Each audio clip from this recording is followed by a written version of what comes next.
Lahore Mughal fun तामीर की चंद बेहतरीन मिसालों का घर है, जिसमें बादशाही मस्जिद, लाहौर का किला और शालीमार बाग शामिल है।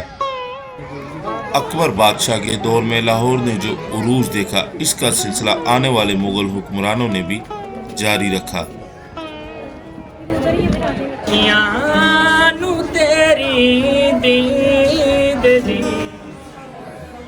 दोस्तों, हम आपको सैर करवाएंगे आज एक ऐसे ही मुगल फन तामीर के शाहकार की, जिसको लाहौर में शालीमार बाग या शालामार बाग के नाम से जाना जाता है, जो कि मुगलपुरा लाहौर में वाक़ है।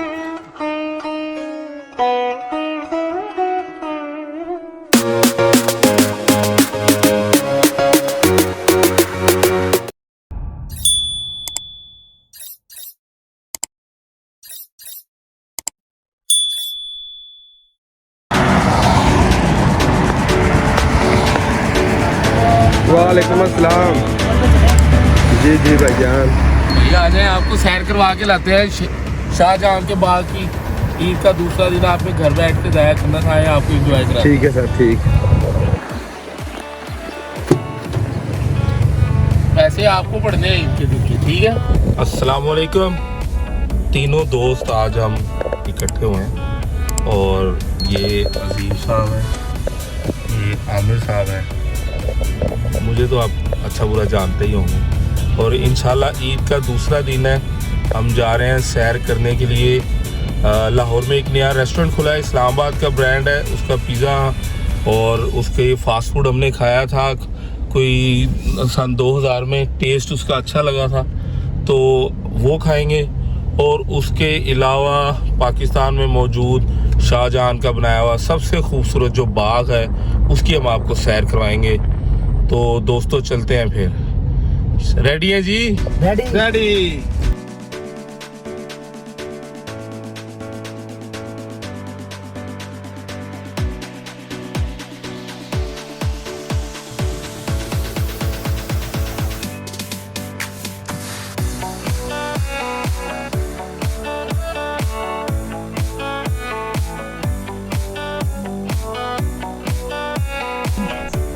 तो दोस्तों, हम पहुंच चुके हैं मुगलपुरा लाहौर में मौजूद शालीमार बाग के गेट के अंदर, और हम अब जाएंगे शालीमार बाग अंदर और आपको सैर करवाएंगे।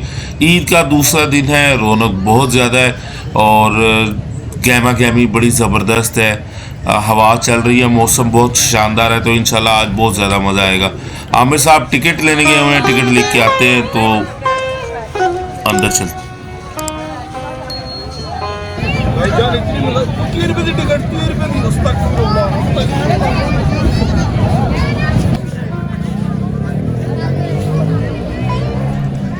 दोस्तों, लाहौर में शालीमार गार्डन मुगल बादशाह शाहजहां ने 1641 में तामीर करवाया था। ये बाग शाही ख़ानदान के लिए मौसम गर्मा में एतकाफ़ के लिए और आने जाने वाले मोअज़्ज़िज़ीन को इसकी खूबसूरती और शान शौकत से मुतासिर करने के लिए तामीर किया गया था। इस बाग को तफरीह और मुख्तलिफ तकरीबात की मेज़बानी के लिए भी इस्तेमाल किया जाता था। शाहजहां ने इस बाग का नाम शालीमार फ़ारसी इस्तिलाह से लिया था, जिसका मतलब था मोहब्बत का घर। और आप इसकी खूबसूरती को देखेंगे तो आपको अंदाज़ा होगा कि ये बाग अपने नाम के ऊपर बिल्कुल फिट बैठता है।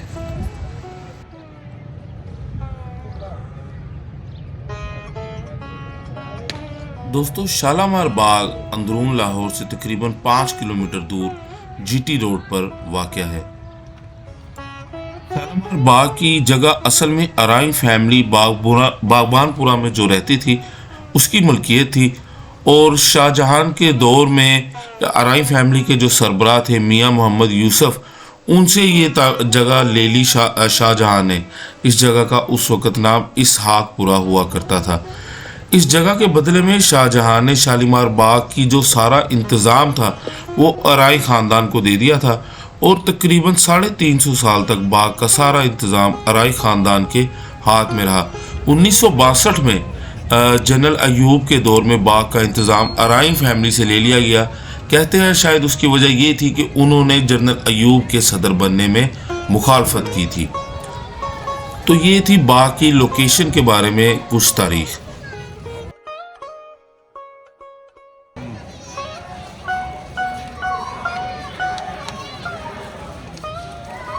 दोस्तों, शाहजहां ने इस बाग का जो आइडिया लिया था वो अपने वालिद जहांगीर के बनाए गए कश्मीर में जो शालीमार बाग है उससे लिया था, और बाग बनाने की फरमाइश उसकी बेगम मुमताज़ महल ने उसे की थी। ये बाग मुग़ल दौर की जो उनका उरूज था उस टाइम के अंदर तामीर किया गया, इसलिए बाग का जो डिज़ाइन है वो भी भरपूर है। बाग को 3 तख्तों में बनाया गया है। एक तख्ता दूसरे तख्ते से तकरीबन 15 फीट नीचे है।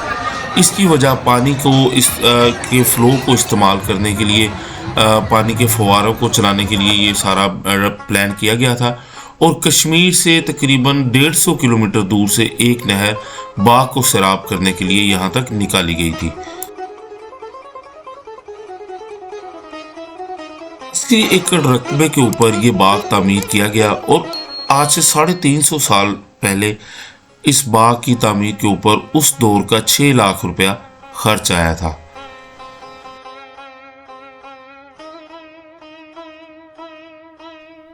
मुगलपुरा की ये लोकेशन पानी की वसी दस्तयाबी की वजह से चुनी गई थी, और इस मंसूबे का इंतज़ाम शाहजहां के दरबार के एक रईस खलीलुल्लाह खान ने और मुल्ला अलाउल मुल्क तोनी के ताउन से किया। अली मर्दान खान ज़्यादातर तामीरात के मामले का जिम्मेदार और प्रिंसिपल आर्किटेक्ट था। इसने कश्मीर के दामन से पानी लाने के लिए तकरीबन 150 किलोमीटर लंबी एक नहर भी यहाँ पे बिछाई थी।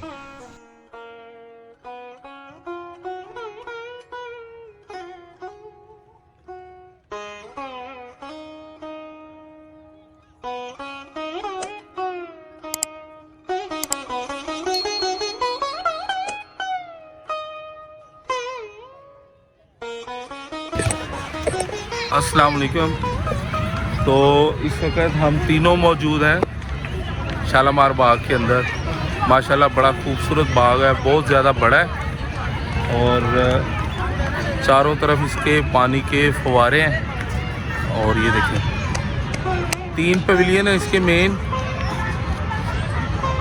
एक इस साइड पे है। इस वक्त हम बाग के सबसे बड़े हिस्से में मौजूद हैं।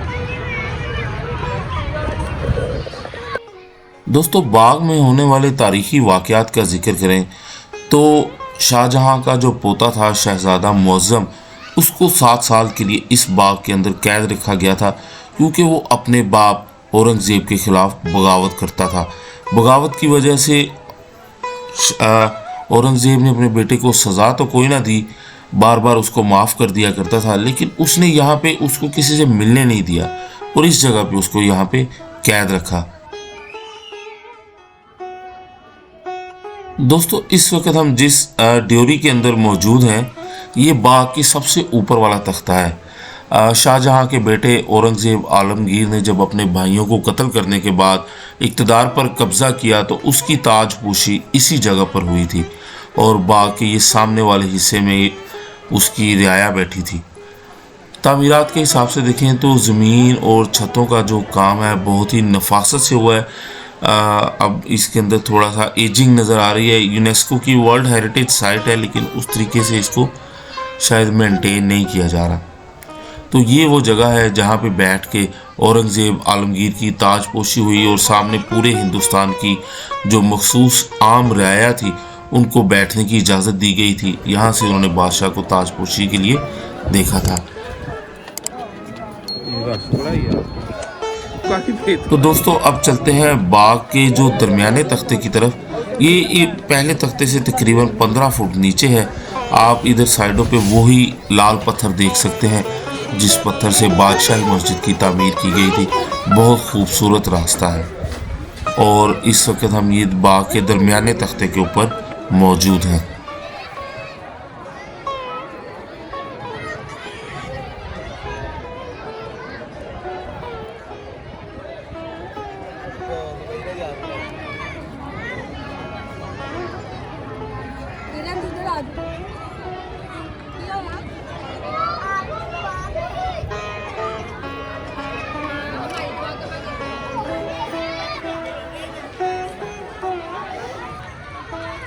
दोस्तों बाग को बनाने का जो मेन मकसद था वो रक्स व सुरूर की महफिलों के लिए और छुट्टियां गुजारने के मकाम के तौर पे इसको इस्तेमाल किया जाना था।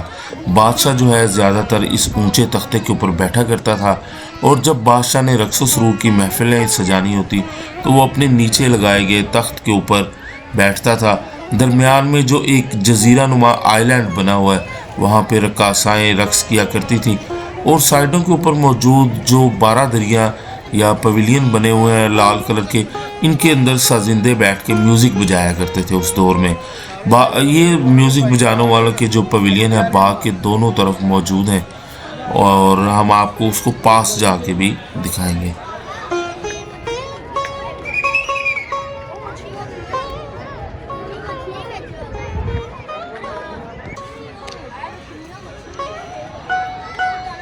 दोस्तों ये ऊपर वाले तख्ते से नीचे वाले तख्ते के अंदर ये सामने आपको एक ये स्लोप नज़र आ रही है, ये मुकम्मल मार्बल के एक तख्ते से बनाई गई है और इसको इस तरीके से डिज़ाइन किया गया था कि जब ऊपर से पानी नीचे गिरता था तो वो ऐसे बारिश के झरने की तरह की उसकी आवाज़ आती थी और ऐसा माहौल पैदा हो जाता था जैसे बरसात हो रही है।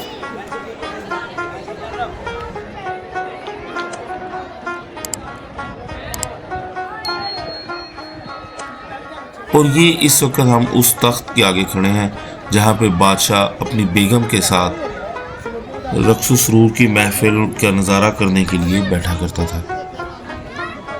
और अब हम चलते हैं बाग की उन दीवारों की तरफ जो कि लाल पत्थरों से बनाई और सजाई गई थी।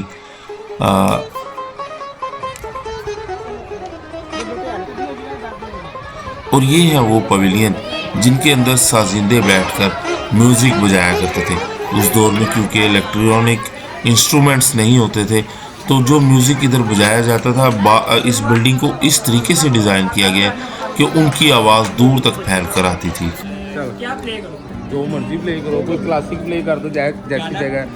हाँ यार आपसे क्या थोड़ा सा साइड पे हो जाए यार, इधर थोड़ा पीछे चलेंगे ताकि थोड़ा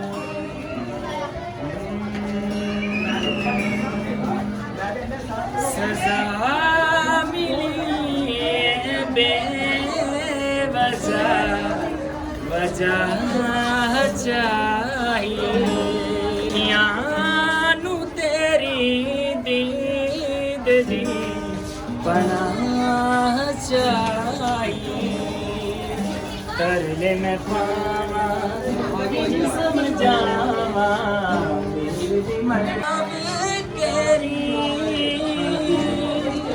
मैं इश्क ते कर ले आए बना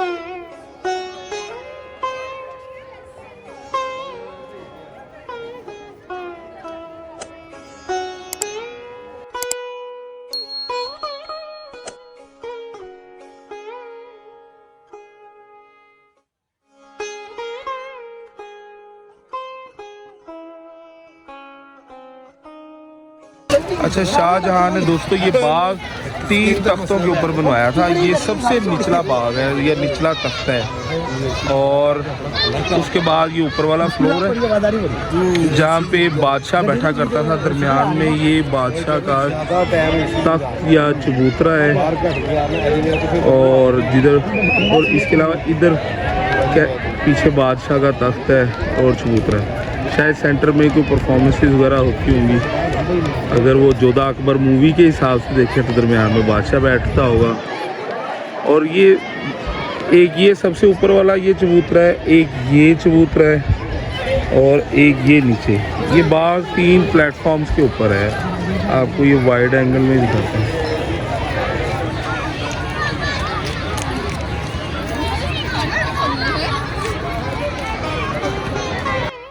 दोस्तों दूसरी मुग़ल तामीरात की तरह शालीमार बाग के ऊपर सिखों का जब लाहौर के ऊपर कब्ज़ा हुआ या हुकूमत आई तो उसका असर शालीमार बाग के ऊपर भी पड़ा। रंजीत सिंह से पहले जो सिख हुक्मरान थे उन्होंने शालीमार बाग के ज़्यादातर संगे मरमर को लूट लिया था और इसे करीबी अमृतसर में मौजूद गोल्डन टेम्पल और रामबाग महल को सजाने के लिए वो पत्थर वहाँ पे ले गए थे। और बाग का जो महंगा अकीक का गेट लगा हुआ था उसको लहना सिंह मजीठिया ने छीन कर बेच दिया था। लेकिन जब रंजीत सिंह की लाहौर के ऊपर हुकूमत हुई तो उसने लाहौर को ओन किया और दूसरी इमारत की तरह उसने इस इमारत की भी रिपेयरिंग करवाई। आम लगे हुए हैं, आम के दरख्त बहुत ज़्यादा मौजूद हैं। बच्चे जो हैं यहाँ पे कच्चे आम तोड़े।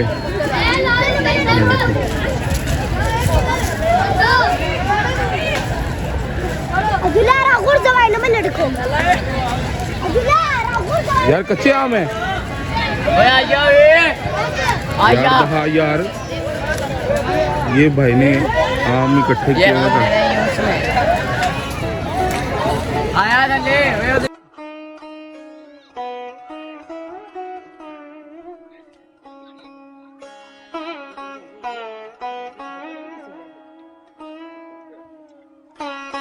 दोस्तों बाग के अंदर एंट्री सबसे निचले तख्ते की तरफ से होती थी। वहाँ पे 2 गेट बने हुए हैं, एक का नाम लाहौरी गेट और दूसरे का नाम दिल्ली गेट है। और वहाँ से हाथियों की, घोड़ों की अंदर आने की जगह भी बनी हुई थी। अब हम वापस जा रहे हैं बाग के ऊपर वाले तख्तों की तरफ और हमारी जो सैर है यहाँ से मुकम्मल होती है। और उम्मीद है आपको हमारा वीलॉग पसंद आया होगा। एंट्रेंस के ऊपर एक बिल्डिंग रह गई थी, वो हम देखना चाह रहे हैं, लेकिन उसके मतलब कुछ अंदाज़ा नहीं है वो कैसी है। लेकिन इस बिल्डिंग के अंदर से हवा बहुत ज़्यादा ठंडी आ रही है और इसके साथ एक कुआं भी मौजूद है। अगर किसी दोस्त को इसकी तारीख पता हो तो काइंडली हमें ज़रूर आगाह कीजिएगा। इधर ऐसी कोई इन्फॉर्मेशन लिखी भी नहीं हुई थी, तो इसके बारे में हमारा एक सस्पेंस जो है ना बरकरार है। ये जो पानी का कुआं है इसके अंदर से एक सुरंग भी, ये अंदर जो बिल्डिंग बनी हुई है वहाँ तक जा रही है और काफ़ी बच्चे इसके अंदर झांकने की कोशिश कर रहे थे। हमें तो कुछ समझ नहीं आई, इस वजह से हमने उसको नहीं देखा।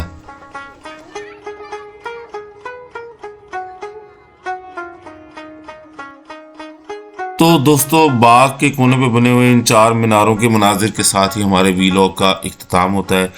दोस्तों के साथ, फैमिली के साथ ज़रूर आइए इस जगह पे। बहुत शानदार जगह है, लाहौर शहर के दरमियान वाक़ है, ईज़ी टू एक्सेस है।